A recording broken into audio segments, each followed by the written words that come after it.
पहले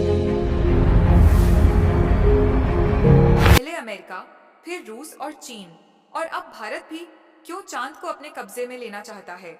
आखिर पूरी दुनिया चांद पर इस कदर क्यों ध्यान दे रही है?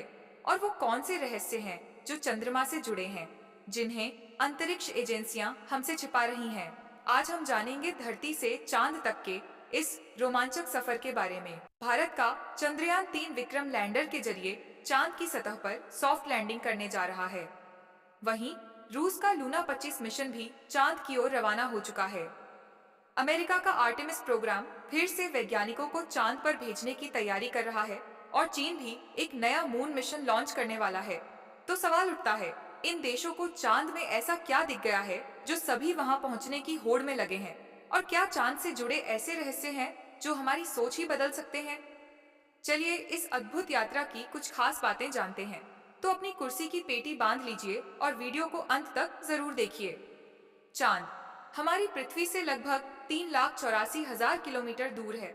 अगर सीधा रास्ता हो तो यह दूरी तय करना उतना मुश्किल नहीं, लेकिन भारत का चंद्रयान 3 एक अंडाकार मार्ग से जाएगा। पहले पृथ्वी की परिक्रमा करेगा और फिर चांद की ओर बढ़ेगा। इस कारण इसे वहां पहुंचने में करीब 42 दिन लगेंगे। हालांकि यह तरीका ज्यादा फ्यूल एफिशिएंट है, लेकिन इसमें लंबी यात्रा के लिए ज्यादा खाना पानी और बड़ा स्पेसक्राफ्ट चाहिए होता है। इस रास्ते से कुल दूरी करीब 30 लाख किलोमीटर हो जाती है। वहीं अमेरिका और रूस के सीधे मार्ग से चांद पर सिर्फ 4 से 5 दिन में पहुंचा जा सकता है। चांद पर कदम रखने से पहले आपको स्पेस सूट पहनना जरूरी है, क्योंकि वहां न तो ऑक्सीजन है और न ही पर्याप्त वायुमंडल। चंद्रमा का गुरुत्वाकर्षण पृथ्वी से 6 गुना कम है। यदि आपका वजन पृथ्वी पर 60 किलोग्राम है, तो चांद पर यह मात्र 10 किलोग्राम होगा। इसलिए चांद की सतह पर चलते वक्त शुरुआत में बैलेंस बिगड़ सकता है और आप उछलते हुए गिर सकते हैं। चंद्रमा की सतह समतल नहीं है।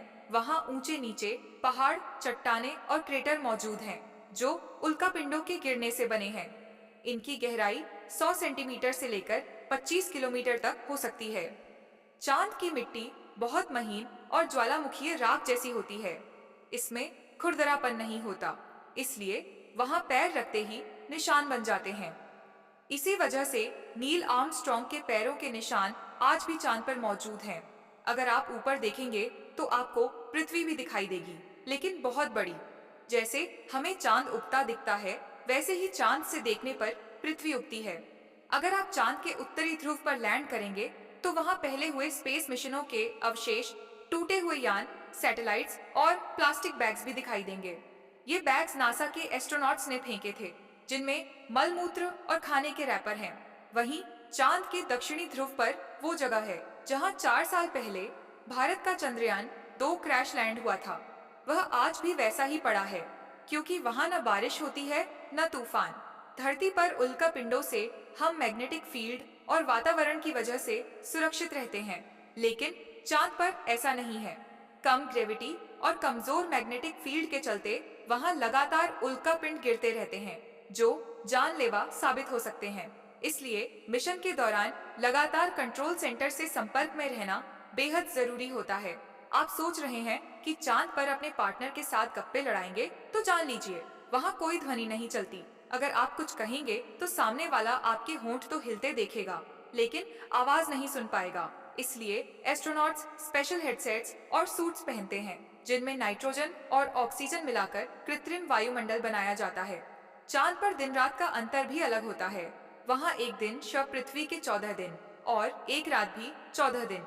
अगर आप चांद के डार्क साइड यानी पिछली ओर पहुँचते हैं, तो हो सकता है आप डरावनी घटनाओं का सामना करें। कुछ वैज्ञानिकों का मानना है कि चांद पर कभी कोई एलियन सभ्यता रहती थी। चंद्रयान 1 ने चांद पर जल के अंश खोजे हैं, जो भविष्य में मानव जीवन के लिए बेहद जरूरी साबित हो सकते हैं।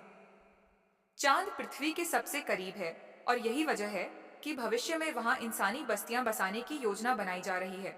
स्पेस स्टेशन बनाने के लिए भी यह एक बेहतरीन जगह हो सकती है। तो दोस्तों, अगर आपको मौका मिले तो क्या आप चांद पर जाना चाहेंगे?